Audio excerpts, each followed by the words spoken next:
नमस्कार, मैं हूं मनोज वर्मा और आप देख रहे हैं अटेंशन। और अटेंशन में चर्चा होगी मोहन वार पर बुखलाए पाकिस्तान की। जी हां, मुख्यमंत्री डॉक्टर मोहन यादव के अखंड भारत के बयान के बाद पाकिस्तान बौखला गया है। जी हां, पाकिस्तान ने राम मंदिर में रामलला की प्राण प्रतिष्ठा के बाद इस पर आपत्ति जताई। हालांकि सीएम डॉक्टर मोहन यादव ने पाकिस्तान को लेकर कहा कि वो कितनी भी आपत्ति कर ले, लेकिन जो सच है वो सच है। वहीं कांग्रेस ने भी पाकिस्तान को सलाह दी है कि वो हमारे आंतरिक मामलों में हस्तक्षेप ना करें। ऐसे में अब सवाल ये है कि अखंड भारत पर बीजेपी के सुर में सुर मिलाने के पीछे कांग्रेस की क्या रणनीति है और क्या बीजेपी अब नए नैरेटिव के साथ जनता के बीच जाएगी। आज चर्चा इन्हीं सवालों के आसपास, लेकिन पहले रिपोर्ट देखिए।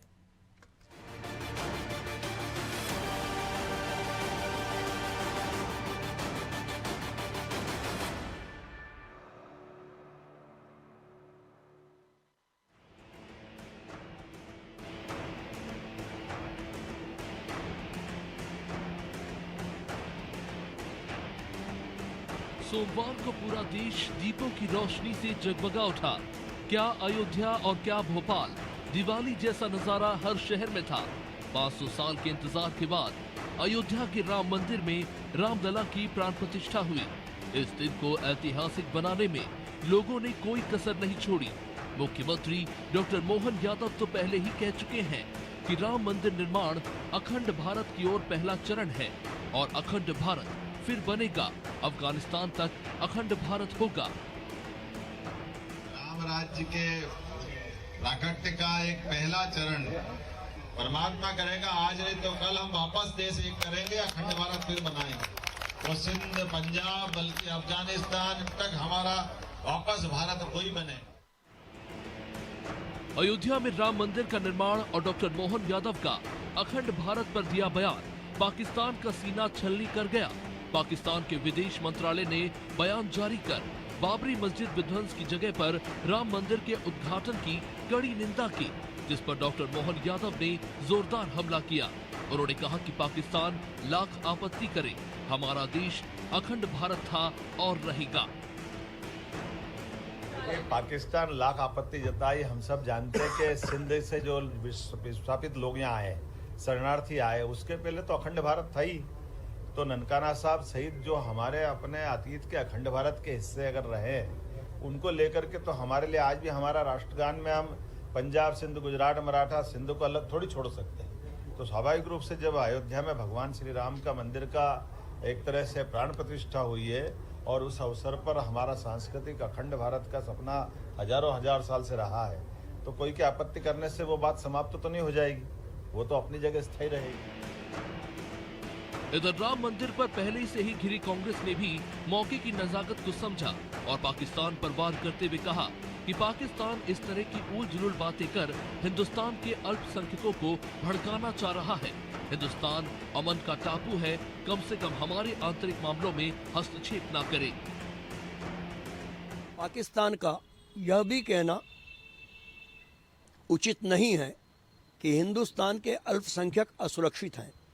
हिंदुस्तान के अल्पसंख्यक खुद कहते हैं कि जितना वो भारत में सुरक्षित हैं, उतना कहीं भी सुरक्षित नहीं हो सकते विश्व में। तो पाकिस्तान भारत के आंतरिक मामलों में हस्तक्षेप न करे। पाकिस्तान की बौखलाहट को अच्छे से समझा जा सकता है, लेकिन अब कांग्रेस भी लोकसभा चुनाव को देखते हुए कोई ऐसा बयान नहीं देना चाहती जिससे उसका खामियाजा आने वाले चुनाव में भुगतना पड़े। लिहाजा उसके नेता भी राम नाम का जाप कर खुद की नैया पार लगाने में जुटे हैं और बीजेपी के सुर में सुर मिलाकर पाकिस्तान को करारा जवाब दे रहे हैं। ब्यूरो रिपोर्ट, अनादि टीवी।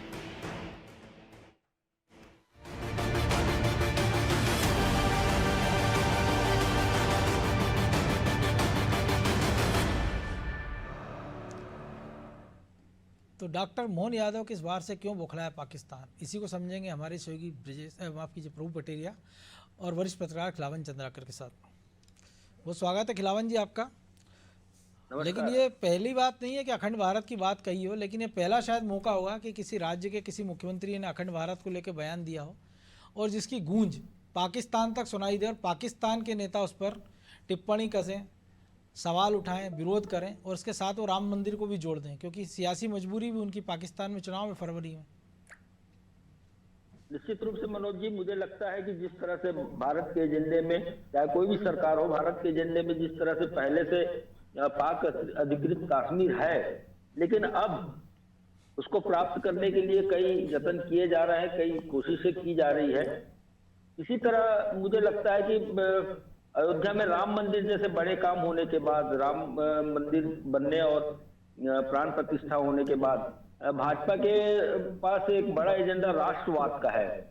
और राष्ट्रवाद के एजेंडे को जिस तरह से मुख्यमंत्री उत्तर प्रदेश के योगी आदित्यनाथ कह रहे हैं, उसी तरह से उसी भाषा में लगभग मोहन यादव भी उसी भाषा में बात कर रहे हैं। जहां तक बात है, मोहन यादव ने निश्चित रूप से अखंड पंजाब की बात कही, निश्चित रूप से सिंध की बात कही और ननकाना साहब की भी बात कही। तो मुझे लगता है कि जो आजादी के पहले, विभाजन के पहले जो हिस्सा भारत, अखंड भारत का हिस्सा हुआ करता था, उस हिस्से को, हालांकि पूरा पाकिस्तान हुआ करता था, लेकिन भारत की मांग ये थी कि पंजाब और सिंध को और पाक अधिकृत कश्मीर को हमारे पास दे दिया जाए। जहां तक ननकाना साहब का दावा भी लगातार करते आ रही भारत। तो मुझे लगता है कि इसी बात को आगे बढ़ाते हुए, इसी एजेंडे को आगे बढ़ाते हुए मुख्यमंत्री मोहन यादव ने ये बात कही होगी। और देखिए, इसके बाद चाहे मध्य प्रदेश के मुख्यमंत्री हो, चाहे देश के किसी भी राज्य के मुख्यमंत्री हो, एक बड़ा शख्सियत होता है और निश्चित रूप से इस पर प्रतिक्रिया आना स्वाभाविक है। और पाकिस्तान ने जो प्रतिक्रिया दी है इस पर, तो उसने राम जन्मभूमि से जोड़कर इसे देखा, अल्पसंख्यकों के असुरक्षित होने की बात कही। साथ ही उन्होंने कहा कि अल्पसंख्यकों के धार्मिक स्थल को एक एक करके बारी बारी से जो है हिंदू पक्ष के में करने की बात कही जा रही है, कोशिश की जा रही है। तब शायद उनके यहाँ की स्थिति भूल गए होंगे ना अल्पसंख्यकों की। आजादी के बाद हमारे यहाँ कितने थे अल्पसंख्यक और कितने हो गए, और उनके यहाँ कितने थे और कितने रह गए। हालांकि ये बात यही सही है कि पाकिस्तान में जो हिंदू हैं या अल्पसंख्यक और दूसरे वर्ग के पंजाबी हैं, ये सब बहुत ज्यादा असुरक्षित है बनिस्बत पूरे भारत में। जो मुसलमान हैं उनकी अपेक्षा वो ज्यादा सुरक्षित महसूस करते हैं अपने आप को। और हिंदुस्तान के मुसलमान तो कई मौके पे कह भी चुके हैं कि हम पूरे विश्व के बजाय सिर्फ भारत में ही सबसे ज्यादा सुरक्षित रह सकते हैं। ये बात उनने कई मुस्लिम नेताओं ने कही है। और मुझे लगता है कि और उनकी जो आबादी है वो भी इस बात का संकेत है ही सही। लेकिन प्रभु जी, एक और चीज़ है कि पिछले साल ही हमने देखा 28 मई को जब नए संसद भवन का उद्घाटन हुआ था, तब उसमें एक भित्ति चित्र लगाया था अखंड भारत का, जिसमें ईरान की सीमा तक अफगानिस्तान, पाकिस्तान, बांग्लादेश, नेपाल सारा अखंड भारत में दिखाया गया था। तब भी इतनी तीखी प्रतिक्रिया पाकिस्तान की नहीं आई थी, नेपाल की थोड़ी सी आई थी बस। लेकिन इस बार मोहन यादव ने ऐसा क्या कह दिया कि जिससे पाकिस्तान इतना तिलमिला गया। वो बयान तब दिया उन्होंने कि रामलला की प्राण प्रतिष्ठा के पहले जब बेरागढ़ के एक कार्यक्रम में 10,000 लोगों ने हनुमान चालीसा का सामूहिक पाठ किया था स्थानीय विधायक रामेश्वर शर्मा के मुख्य अतिथि में, तब ये बयान उन्होंने दिया था। लेकिन रिएक्शन इतने दिन बाद। देखिए मनोज जी, जो मोहन यादव जी ने जो बयान दिया था, उनका बयान भी राम मंदिर के संदर्भ में था। और पाकिस्तान की जो प्रतिक्रिया आई है, पाकिस्तान के विदेश मंत्रालय ने जो लिखित अपना जो आपत्ति दर्ज की है, वो भी लगभग उन्हीं दोनों संदर्भों पे है। उनने भी यही कहा है कि 1992 में एक अनियंत्रित भीड़ ने जो है जबरदस्ती एक ढांचा, जिसको हम लोग ढांचा कहते हैं, उन्होंने कहा कि मस्जिद को तोड़ दिया था और बाद में वहाँ पर अब मंदिर बना दिया गया है। तो मंदिर जो राम मंदिर बना, उसको लेकर उनकी आपत्ति है। उसी संदर्भ में उन्होंने कहा कि मध्य प्रदेश के मुख्यमंत्री ने मध्य प्रदेश का बाकायदा अपने बयान में जिक्र किया है कि मध्य प्रदेश के मुख्यमंत्री ये कह रहे हैं कि राम मंदिर बना दिया गया, अब बारी अखंड भारत बनाने की है, अखंड भारत बनाएंगे। तो अखंड भारत जो है वो आरएसएस, जो बीजेपी की मातृ संस्था है, उसके तो एजेंडे में शुरू से है। बिल्कुल, अखंड भारत भारत के हर नागरिक के मन में है। अखंड भारत, चाहे भारत 15 अगस्त 1947 को आज़ाद होने के पहले पाकिस्तान भी भारत का हिस्सा था, बांग्लादेश भी भारत का हिस्सा था, जो बाद में विभाजन पाकिस्तान से अलग होकर बना जी। और इसके और पुराने, यदि हम भारत में इतिहास पढ़ते हैं तो प्राचीन इतिहास जब पढ़ाया जाता है तो उसमें अखंड भारत ही पढ़ाया जाता है। 15 अगस्त 1947 के पहले का जो भी नक्शा पढ़ाया जाएगा या कोई देखेगा तो उसमें अखंड भारत का ही मैप होगा सामने, उसमें आज का पाकिस्तान अलग से नहीं दिखाया जाएगा। पाकिस्तान का यदि इतिहास वहां पर क्या पढ़ाया जाता होगा, तो क्या पाकिस्तान का इतिहास 15 अगस्त 1947 से पढ़ाया जा रहा है? उसके पहले पाकिस्तान की धरती पर कोई इंसान नहीं रहता था। पाकिस्तान में जो यदि पुराने कंस्ट्रक्शन है, जो पुराने किले हैं, पुराने जो मंदिर हैं हमारे, जो वहाँ पर हैं, बड़े धार्मिक मोहनजोदड़ो है, हड़प्पा की संस्कृति वहाँ पर है, सिंधु घाटी की पूरी सभ्यता वहाँ पर थी। तो क्या वो क्या पढ़ाया जा रहा है वहाँ पर? तो वहाँ पर भी निश्चित तौर पर ये पढ़ाया जा रहा होगा। निश्चित तौर पर उनको भी जानकारी में होगी 15 अगस्त 1947 को पाकिस्तान बना है, उसके पहले तो अखंड भारत ही था। वो भूमि का भी नाम भी भारत था, जो पाकिस्तान आज है। तो वहाँ के लोग भी जानते हैं, चूंकि उनको कहीं ना कहीं, जैसा भी आपने कहा कि पाकिस्तान में चुनाव होने वाले हैं, उनको भी अंतर्राष्ट्रीय मंच पे अपने आप को रेखांकित करना है कि हम एक देश हैं इस एशिया में जो भारत के बगल में है। तो उनने राम मंदिर जो बन रहा है और मोहन यादव का जो बयान है उसको जोड़कर उनने विदेश मंत्रालय ने अपना रिएक्शन जारी किया है। मुझे लगता है बहुत गैर जरूरी रिएक्शन था वो, क्योंकि पूरी दुनिया में राम मंदिर बनाने को लेकर हर्षोल्लास का माहौल देखा गया। टाइम स्क्वायर पर जब उसका जश्न मनाया गया है, फ्रांस में जश्न मनाया गया, पूरी दुनिया में उसका जश्न मनाया गया है, क्योंकि वो भारत की अस्मिता का प्रतीक है। एक भारत जो पूरी दुनिया को लीड करने की तरफ बढ़ रहा है, एक वो भारत है जिसका झंडा लेकर जब लोग निकलते हैं तो रूस यूक्रेन युद्ध में गोलीबारी थम जाती है। बिल्कुल, यूक्रेन रूस युद्ध में हमने देखा तो ऐसा देश जो कि अपनी शक्ति लगातार लोगों को दिखा रहा है और जो कहीं पर खुद होकर हमला नहीं करता है। भारत का इतिहास है कि भारत ने आज तक पाकिस्तान पर या किसी भी देश पर हमला नहीं किया है अपनी तरफ से। जब हमला आक्रमण हुआ है उसका उसने जवाब दिया है और मुंहतोड़ जवाब दिया है। तो निश्चित तौर पर पाकिस्तान की जो अपनी अंदरूनी राजनीति है, पाकिस्तान की जो अपनी परिस्थितियां हैं, पाकिस्तान का जो वैश्विक स्तर पर जो कद घट रहा है, तो उसको देखते हुए पाकिस्तान के सरकार की तरफ से बयान है, तो विदेश मंत्रालय का बयान है और ये बयान जारी किया और पाकिस्तान के तमाम नेता भी यदि कह रहे हैं, तो ये पाकिस्तान की घबराहट, उनकी जो अंतर्राष्ट्रीय स्तर पर जो पहचान घट रही है, उसको फिर से कहीं ना कहीं अपने आप को रिकॉग्नाइज कराने की एक कोशिश के तहत देखा जाना चाहिए।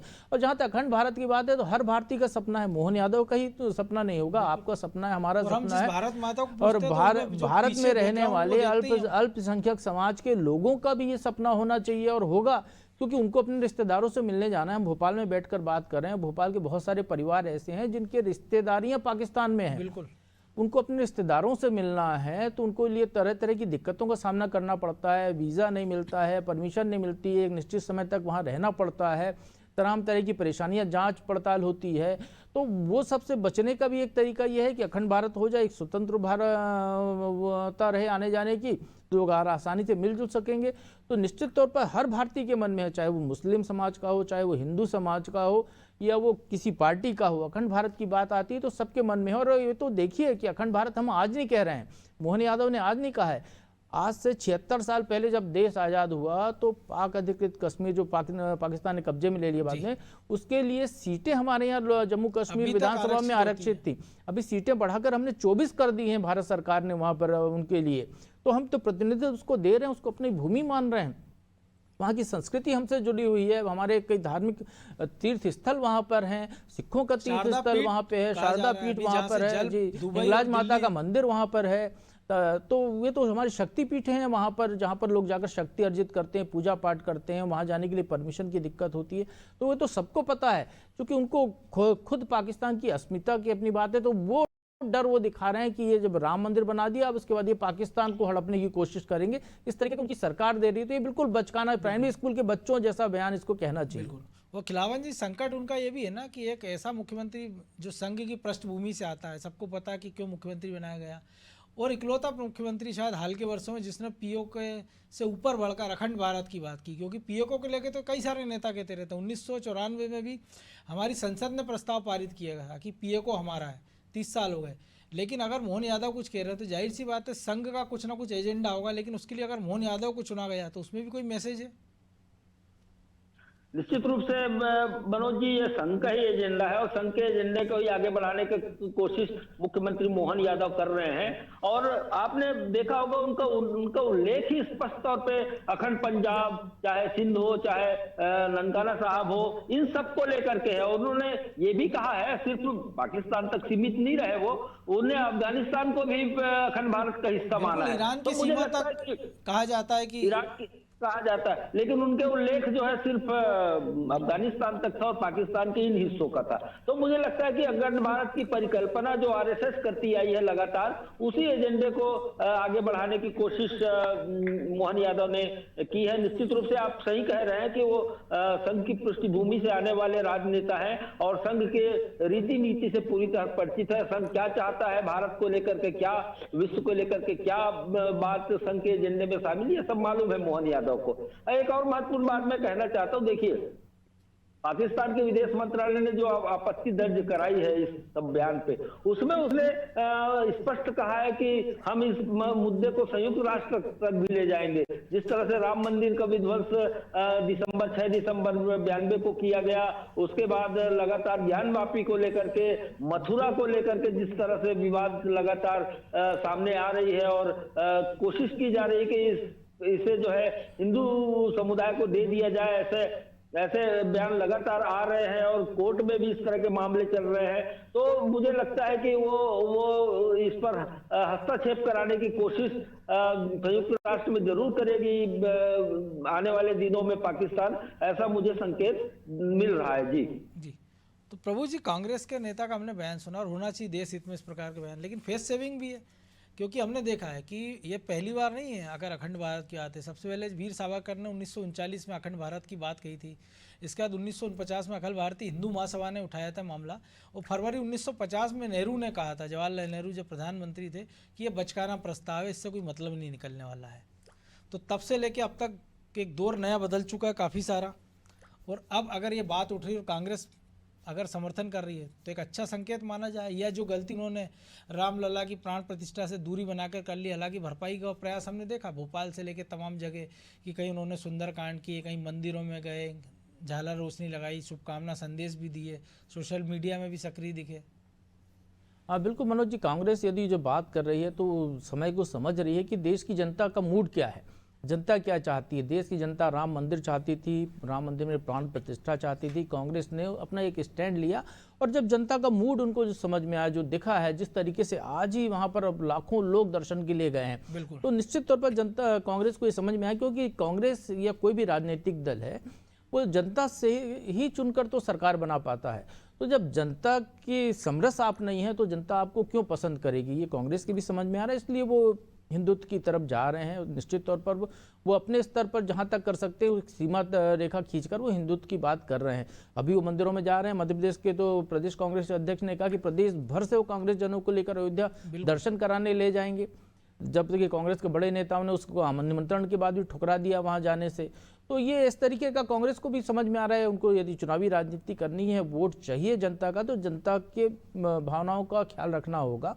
जहाँ तक अखंड भारत की बात है तो अखंड भारत यदि अफगानिस्तान तक की बात हो रही है तो अब महाभारत काल से इसका प्रमाण मिलता है। गंधार से हमारे संबंध रहे महाभारत काल में, कौरवों की गंधारी वहीं से आई थी। गंधार नरेश ने महाभारत के युद्ध में भाग लिया है। तक्षशिला विश्वविद्यालय वहाँ पर था जहाँ पर चंद्रगुप्त चाणक्य पढ़ाते थे। चंद्रगुप्त जैसे लोगों ने भी शिक्षा ग्रहण की है, देश के दुनिया भर के लोग वहाँ शिक्षा ग्रहण करने आते थे। तो इस तरीके से प्रमाण पूरी जगह बिखरे पड़े हुए हैं भारत के, अखंड भारत के। तो यदि ये विभाजन हो गया है किन्हीं परिस्थितियों में, दो देशों के, दो समुदायों के बीच में दो देश बना दिए गए, तो हमने उसको स्वीकार किया था। भारत के लोगों ने उसको सहर्ष स्वीकार किया था कि ये विभाजन आपसी सहमति से हुआ। बिल्कुल। पीओके की बात है तो पाकिस्तान ने बाद में उस पर कब्जा कर लिया। वो उस हिस्से की मांग हम लगातार कर रहे हैं।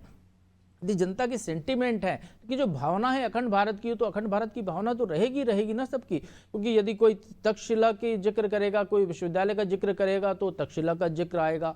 उज्जैन भी एक विश्वविद्यालय रहा है जहाँ से मुख्यमंत्री मोहन यादव आते हैं, जहाँ की भगवान कृष्ण शिक्षा ग्रहण करने आए थे। जिसका जिक्र उन्होंने बिहार में किया कि शिक्षा के प्रति यादवों समाज का लगाव का जिक्र करते हुए। जी, क्योंकि मथुरा से जो है कृष्ण वहाँ पर शिक्षा ग्रहण करने आए थे उज्जैन में। तो कहीं ना कहीं वहाँ पर शैक्षणिक आदान प्रदान तक्षशिला से उज्जैन का भी रहा होगा, उस धरती का भी रहा होगा। तो निश्चित तौर पर भारत के सभी लोगों की भावनाएं जुड़ी हुई हैं अखंड भारत से। तो यदि ये बात उठती है तो निश्चित तौर पर उठनी चाहिए, क्योंकि राम मंदिर जो बना है जिस पर उन्होंने आपत्ति की है, तो राम मंदिर बीजेपी ने नहीं बनाया, राम मंदिर सरकार ने नहीं बनाया। राम मंदिर सुप्रीम कोर्ट के निर्देश पर सरकार द्वारा गठित एक बोर्ड के जरिए बना है। लेकिन मनोज जी, उसके प्रमाण उस धरती ने दिए ना कि वहां पर जो मंदिर था उसको तोड़ के मस्जिद बनाई गई थी। उस धरती पे जब उत्खनन किया गया, वहाँ पे जांच पड़ताल की गई, पूरा विश्लेषण किया गया, तो प्रमाण तो वहीं से आए। स्कंद पुराण में, जो स्कंद पुराण तो हजारों साल पहले लिखा गया था। के मोहम्मद, उन्होंने तो अभी हालिया बयान में कहा है कि अब समय आ गया है कि आप काशी विश्वनाथ के साथ साथ मथुरा ज्ञानवापी जो मस्जिद ईदगाह बनाई गई है वो भी हिंदुओं को सौंप दी जाए। बिल्कुल, के मोहम्मद का एक बयान अभी और चर्चित है ताजा। उन्होंने कहा था कि भारत सेकुलर इसलिए है क्योंकि भारत में बहुसंख्यक आबादी हिंदू है। यदि बहुसंख्यक आबादी और दूसरी कम्युनिटी होती है तो भारत सेकुलर देश नहीं होता। तो ये पाकिस्तान को समझना चाहिए कि उसी समाज का व्यक्ति ये बात कह रहा है भारत के प्रति। भारत तो सेकुलर देश है, भारत में सभी धर्मों का के बराबरी से है। यदि सुप्रीम कोर्ट ने राम मंदिर के प्रमाणों को मानकर वहां पर राम मंदिर बनाने के लिए कहा है तो सुप्रीम कोर्ट ने वहां पर जो दावा था मुस्लिम समाज का उसको जमीन भी दिलाई है कि आप वहां पर, और पहले से बड़ी जमीन दिलाई है, 5 एकड़ एक जमीन दी है, बिल्कुल, कि वहां पर आप मस्जिद का निर्माण कर लीजिए। तो सभी धर्मों का सम्मान भारत में किया जाता है। लेकिन ये तो यदि किसी के घर पे आपने कब्जा कर लिया तो उसका पहला हक तो उसी का है ना जिसका घर था, जिसके नाम पे रजिस्ट्री है, लेकिन जिसके प्रमाण है। आपसे वही सवाल जो मैंने खिलावन जी से किया कि अगर मोहन यादव ने ये अनायास तो बयान दिया नहीं है और पाकिस्तान की बौखलाहट, कुछ तो कनेक्शन है। देखिए, मोहन यादव संघ के पुराने स्वयंसेवक हैं। मोहन यादव उज्जैन से आते हैं। मोहन यादव जो है पीएचडी ऑनर हैं, पढ़े लिखे व्यक्ति हैं। उनने भी बहुत गंभीरता से इतिहास पढ़ा होगा, वो भी सारी चीज़ों को समझते हैं। और जो एक लाइन जो संघ की है वो तो कहीं ना कहीं उनके अंतर्मन में होगी ही। और तो यदि राम मंदिर बना, क्योंकि जो अकल्पनीय माना जा रहा था, बिल्कुल, इस देश में एक वर्ग ऐसा था, चाहे हिंदू समाज का हो चाहे और किसी समाज का हो, वो कभी ये मान के नहीं चल सकता था कि वहां पर राम मंदिर बन सकता है, क्योंकि 550 साल के संघर्ष में लाखों लोगों की जान गई है उस जगह को मुक्त कराने के लिए। लेकिन कभी ये संभव नहीं हो पाया। वो ढांचा खड़ा रहा 200-300 साल से, लेकिन वो ढांचा नहीं टूट पाया था। जिसको लेके प्रधानमंत्री ने कल अफसोस भी जताया, माफी मांगी है श्री राम लला से। तो वो जो स्थिति थी वहां पर, यदि राम मंदिर जब साकार हो सकता है तो निश्चित तौर पर अखंड भारत का सपना भी साकार हो सकता है। यही बात मोहन यादव जी ने कही है कि वो राम मंदिर का सपना यदि साकार हो गया है तो फिर अखंड भारत का सपना भी साकार हो सकता है। उन्होंने ये नहीं कहा कि मध्य प्रदेश की जनता या मध्य प्रदेश का पुलिस बल या मध्य प्रदेश में यदि सेना कोई होती तो सेना वो यहाँ से सीधे जो पाकिस्तान पे हमला करके पाकिस्तान पे कब्जा कर लेगी, ये बात नहीं कही है मोहन यादव ने। मोहन यादव ने उसी बात को कहा है कि राम मंदिर बन गया तो अखंड भारत का सपना भी साकार हो सकता है, जिसकी सीमाएं अफगानिस्तान तक जुड़ती थी। पाकिस्तान का सिंध प्रांत भी उसी में आता था, पंजाब प्रांत भी उसी में आता था। पंचनद जो कहा जाता है उसका क्षेत्र तो पंजाब था, जिसमें से 3 नदियां पाकिस्तान को चली गई।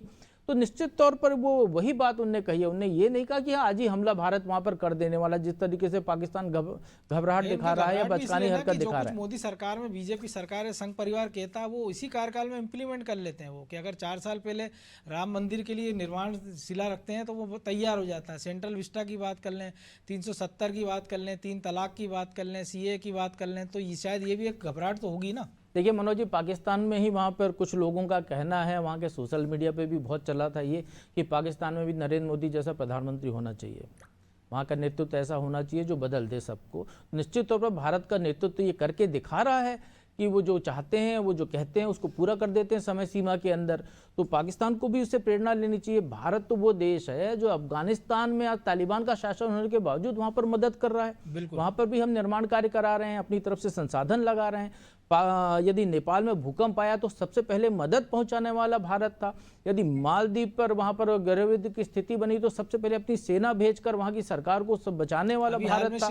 श्रीलंका की मदद करने वाला भारत था, जबकि श्रीलंका से हमारे रिश्ते अच्छे रहे, बिगड़ गए, उसके बावजूद हमने मदद की। जी, तो हर जगह भारत मदद करने को तैयार है। कोविड का जो दौर आया था, कोविड में हमने वैक्सीन बनाई, अमेरिका ने भी वैक्सीन बनाई, रूस ने भी बनाई, फ्रांस ने भी बनाई, दुनिया देश ने वैक्सीन बनाई।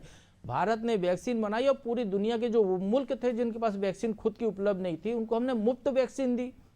तो भारत वो देश है जो विश्व बंधुत्व पर विश्वास करता है, हमारा नेतृत्व विश्व बंधुत्व पर विश्वास करता है। पाकिस्तान को यदि लगता है कि मोदी इतने सक्षम है तो उनको मोदी सरकार की मदद लेनी चाहिए पाकिस्तान के पुनरुत्थान के लिए, पाकिस्तान को आगे बढ़ाएं। तो उसी नेतृत्व और उसी नेतृत्व के जो नेतृत्व करता है उनके बयान ने शायद पाकिस्तान को डरा दिया है। बहरहाल अब समय इतना ही था। बहुत धन्यवाद आप दोनों का। तो निश्चित तौर पर मोहन वार से पाकिस्तान बौखला गया है और ये पहली बार है संभव होता है कि किसी प्रदेश के मुख्यमंत्री के बयान को किसी पड़ोसी देश ने इतनी गंभीरता से लिया और इतना तेज़ी से रिएक्शन दिया। तो जाहिर सी बात है अगर मोहन यादव ने जो कुछ कहा है वो अनायास नहीं कहा है, उसके पीछे एक मैसेज छिपा होगा और शायद ये मैसेज पाकिस्तान भी समझ रहा है और यह घबराहट इसी का बौखलाहट का, इसी का परिचय है। अटेंशन में आज इतना ही, मुझे दीजिए इजाज़त और आप देखते रहिए अनादि टीवी। नमस्कार।